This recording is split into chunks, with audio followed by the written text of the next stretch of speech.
दोस्तों, social media पर लोग कहने लगे हैं कि आप सड़क यात्रा कीजिए, आप रेल यात्रा कीजिए या फिर आप हवाई यात्रा कीजिए, आप कहीं पर भी सुरक्षित नहीं है। आखिरकार ऐसा क्यों है? ऐसा इसलिए दोस्तों क्योंकि जिम्मेदार अपनी जिम्मेदारियों से भाग रहे हैं, वो अपनी जिम्मेदारियों को सही से नहीं निभा रहे हैं और इसी वजह से यात्रियों की जान खतरे में हर जगह है। आप कहीं पर चले जाइए, आपकी जान जोखिम में है। अगर आप सुरक्षित घर वापस लौट आते हैं तो ये आपकी किस्मत है। 12 जून को एक बड़ा विमान हादसा अहमदाबाद में होता है। 275 लोगों की इस घटना में जान चली जाती है, लेकिन अभी तक किसी की जिम्मेदारी तय नहीं हुई है। बल्कि एयर इंडिया जिस फ्लाइट में यह हादसा हुआ था, उसकी इतनी खामियां निकलकर पिछले एक हफ्ते में सामने आई हैं कि आप जानेंगे तो आप भी हैरान रह जाएंगे। लोग इसीलिए कह रहे हैं कि ये एयर इंडिया नहीं है, रिपेयर इंडिया है।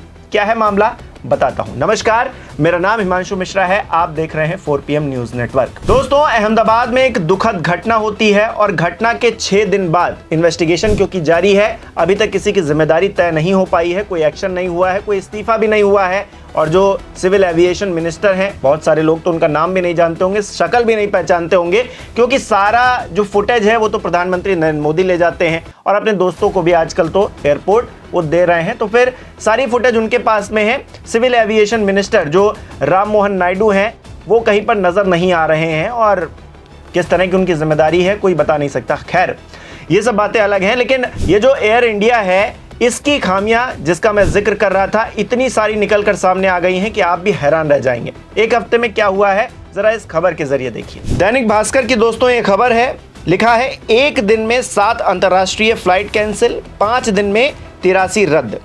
नीचे पूरी लिस्ट दी गई है। Air India flight Ahmedabad London, कारण विमान उपलब्ध नहीं, स्थिति कैंसिल। अगला, दिल्ली पेरिस प्री चेक में परेशानी, कैंसिल। दिल्ली दुबई, कारण स्पष्ट नहीं, कैंसिल। बेंगलुरु लंदन, कारण स्पष्ट नहीं, कैंसिल। दिल्ली वियना, कारण स्पष्ट नहीं, कैंसिल। लंदन अमृतसर हवाई क्षेत्र प्रतिबंध, कैंसिल।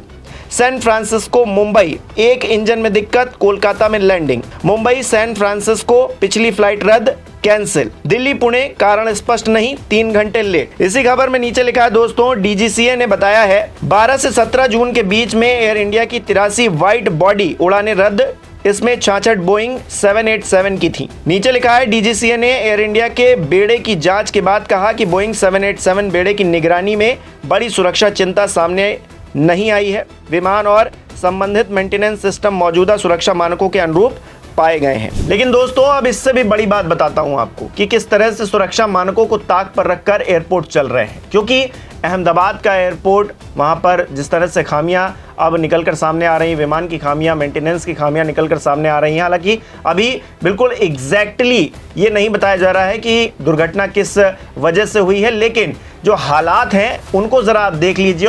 और यात्रा अगर आप कर रहे हैं या फिर आपके कोई परिजन कर रहे हैं तो इस खबर को ज़रूर उन तक पहुंचा दीजिएगा, क्योंकि ये खबर जानने के बाद कहीं ना कहीं आपके मन में एक चीज़ ज़रूर आएगी कि आप सुरक्षित हैं या फिर नहीं हैं, और अगर नहीं है तो किसकी जिम्मेदारी। चलिए खबर देखिए। लिखा है हवाई अड्डे इंफ्रास्ट्रक्चर सेफ्टी को लेकर गंभीरता नहीं, रिपोर्ट बनती है पालन नहीं होती। उड़ानें बढ़ाई, रनवे नहीं, अहमदाबाद जैसे कई एयरपोर्ट सुरक्षा मानकों पर खरे नहीं है। दोस्तों, आप समझ रहे हैं, सुरक्षा मानकों पर ही खरे नहीं उतर रहे हैं एयरपोर्ट, और ये विमान हादसे अगर हो रहे हैं तो फिर एक बड़ी जिम्मेदारी इन एयरपोर्ट्स की भी है, जिनको लेकर आजकल प्रधानमंत्री नरेंद्र मोदी तो अपने मित्र को सब कुछ बांटे दे रहे हैं। उसका भी जिक्र करूंगा, उसको भी बताऊंगा कि आखिरकार कौन कौन से एयरपोर्ट हैं जिनको अडानी जी को सौंप दिया गया है। लेकिन इस खबर में और क्या लिखा है, जरा उसको देखिए। खबर में लिखा है दोस्तों, अहमदाबाद 2018 में 29.79 एकड़ जमीन मंजूर, ये अब तक नहीं मिली। 2018 में एयरपोर्ट अथॉरिटी ने बफर जोन के लिए गुजरात सरकार से 29.79 एकड़ जमीन मांगी थी। जमीन की फाइल को मंजूरी तो मिल गई, लेकिन जमीन मिलने की प्रक्रिया अभी जारी है। कारण, यहां 350 परिवारों का बसेरा है और उन्हें हटाना राजनीतिक रूप से संवेदनशील माना गया है। नीचे उन एयरपोर्ट्स की जानकारी दी गई है। 11 एयरपोर्ट ऐसे हैं जहां पर 10-20 साल बीतने के बाद भी हालात नहीं बदले हैं। एयरपोर्ट है पुरंदर पुणे का, 2832 हेक्टेयर भूमि पर किसान विरोध, स्थिति निर्माण ठप। पटना में रनवे सीमित है, आबादी से घिरा हुआ है, विस्तार असंभव है। त्रिवेंद्रम में 4.5 एकड़ रेसा के लिए रक्षा मंत्रालय की मंजूरी लंबित। कोयंबटूर 17 एकड़ भूमि कानूनी विवाद में जमीन अधूरी। बेंगलुरु 33 एकड़ रेसा के लिए जमीन राज्य केंद्र का विवाद। मैसूर 240 में से 10 एकड़ लंबित, आंशिक हस्तांतरण। ग्वालियर मध्य प्रदेश रनवे विस्तार प्रस्ताव लंबित, रेसा सीमित, प्रशासनिक प्रतीक्षा। हिसार हरियाणा रनवे टैक्सीवे अधूरे, ओएलएस बाधाएं, आंशिक उड़ानें जारी। कुशीनगर उत्तर प्रदेश अप्रोच टर्मिनल व टैक्सीवे सुधार लंबित, अधूरा संचालन। शिमला हिमाचल रनवे छोटा 1189 मीटर, छोर पर ढलान, विस्तार संभव नहीं। जैसलमेर राजस्थान सैन्य साझा रनवे, बफर विस्तार नहीं, सीमित उड़ानें, मौसमी ट्रैफिक। तो देख रहे हैं दोस्तों किस तरह से लापरवाही बरती जा रही है और कहीं ना कहीं जो दिक्कतें हैं वो स्थानीय स्तर पर हैं, उनको सॉल्व नहीं किया जा रहा है और आपकी ज़िंदगी खतरे में डाली जा रही है। क्योंकि एयरपोर्ट पर जो भी व्यक्ति जाता है वो कोई सामान्य व्यक्ति नहीं होता। प्रधानमंत्री जी कह देते हैं कि वो चप्पल वाला इंसान अब आपको जो है एयरपोर्ट पर फ्लाइट में उड़ते हुए दिखाई देगा, लेकिन ऐसा होता नहीं है दोस्तों। जिस तरह की महंगाई बढ़ी हुई है ना, आदमी 2 वक्त की रोटी खा ले ये भी बड़ी मुश्किल बात है। और प्रधानमंत्री जी किस तरह से जुमलेबाजी करते हैं वो हर किसी ने देखा है, लेकिन वो काम क्या करते हैं? काम ये करते हैं कि अपने दोस्त को एयरपोर्ट देते हैं। इन ग्राफिक्स के जरिए समझिए कि आखिरकार हुआ क्या है। अडानी ग्रुप के पास मौजूदा वक्त में भारत के 8 एयरपोर्ट हैं जिनका ऑपरेशन और maintenance Adani airport holding limited के पास में है। पहला है सरदार वल्लभ भाई पटेल इंटरनेशनल एयरपोर्ट अहमदाबाद। इसी एयरपोर्ट पर दोस्तों हादसा हुआ था 12 तारीख को। इसके अलावा Chhatrapati Shivaji Maharaj international airport Mumbai, Lokpriya Gopinath Bordoloi international airport Guwahati, Jaipur international airport Jaipur, Chaudhary Charan Singh international airport Lucknow, Bengaluru international airport Bengaluru, Thiruvananthapuram international airport Thiruvananthapuram, Navi Mumbai international airport निर्माणाधीन 2025 में शुरू होने की उम्मीद। अहमदाबाद, लखनऊ, बेंगलुरु, जयपुर, गुवाहाटी और तिरुवनंतपुरम एयरपोर्ट को अडानी ग्रुप ने 2019 में एयरपोर्ट्स अथॉरिटी ऑफ इंडिया से 50 साल की लीज पर लिया था। इसके अलावा 2021 में मुंबई इंटरनेशनल एयरपोर्ट का अधिग्रहण किया गया। नवी मुंबई एयरपोर्ट का विकास भी AAHL के द्वारा ही किया जा रहा है। आपको जानकर हैरानी होगी दोस्तों कि अडानी ग्रुप भारत का सबसे बड़ा प्राइवेट एयरपोर्ट ऑपरेटर है जो देश के 25% पैसेंजर ट्रैफिक और 33% एयर कार्गो ट्रैफिक को संभालता है।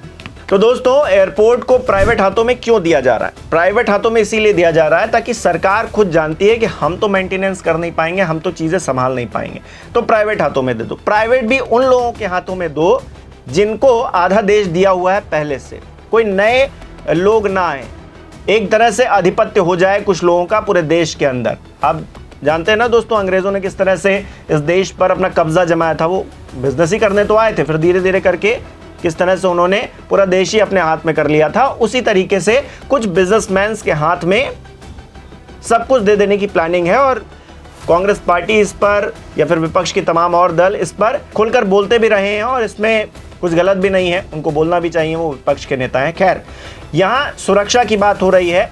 आप अगर सड़क पर निकलेंगे तो फिर इस तरह की चीज़ें आप देख सकते हैं जहाँ पर हादसा हो जाए। कई हादसे लगातार हर दिन निकलकर सामने आते हैं। ट्रेन हादसे तो आम हो गए इस देश के अंदर, कभी भी कुछ भी हो सकता है। और अब एयरपोर्ट पर भी आप सुरक्षित नहीं हैं, वहाँ पर भी अगर आप किसी विमान में उड़ रहे हैं तो कुछ भी हो सकता है। ये बातें निकलकर सामने आई हैं और फ्लाइट्स को कैंसिल कर दिया जा रहा है, डिलेट कर दिया जा रहा है। और फ्लाइट में अगर आप जा रहे हैं तो वहाँ पर आपको AC चलता हुआ नहीं मिलेगा, वहाँ पर तमाम सिस्टम काम करते हुए नहीं मिलेंगे। सिर्फ पैसे वसूली हो रही है, हर जगह पैसे वसूली हो रही है और सरकार भी क्या ही करे, वो कह देगी, अपना पल्ला झाड़ लेगी, कहेगी कि हम जांच तो करवा रहे हैं, जांच में जो निकल कर सामने आएगा उसको हम सजा देंगे।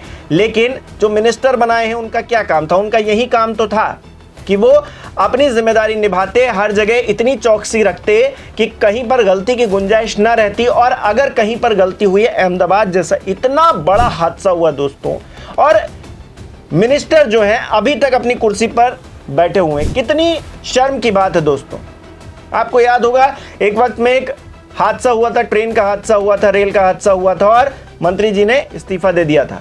लाल बहादुर शास्त्री जी, उन्होंने इस्तीफा दे दिया था। लेकिन आजकल लाल बहादुर शास्त्री जी तो खैर बहुत बड़ी हस्ती हो गए। आजकल उनके जैसा नेता कोई भी नहीं है, कोई भी नहीं है।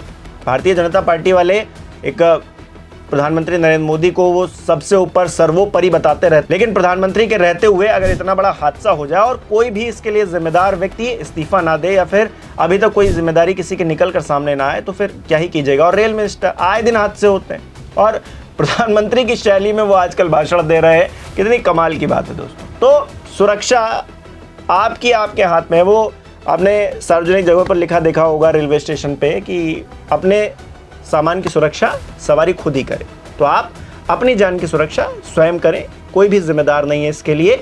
और अगर कल को आपकी जान चली जाती है तो चंद रुपए दे दिए जाएंगे और आपकी जान की यही कीमत होगी। खुद सुरक्षित रहे, अपने परिवार को सुरक्षित रखें, यही उम्मीद है। और ये रिपोर्ट और लोगों तक भी पहुंचाएं ताकि और लोगों की भी आंखें खुल जाएं।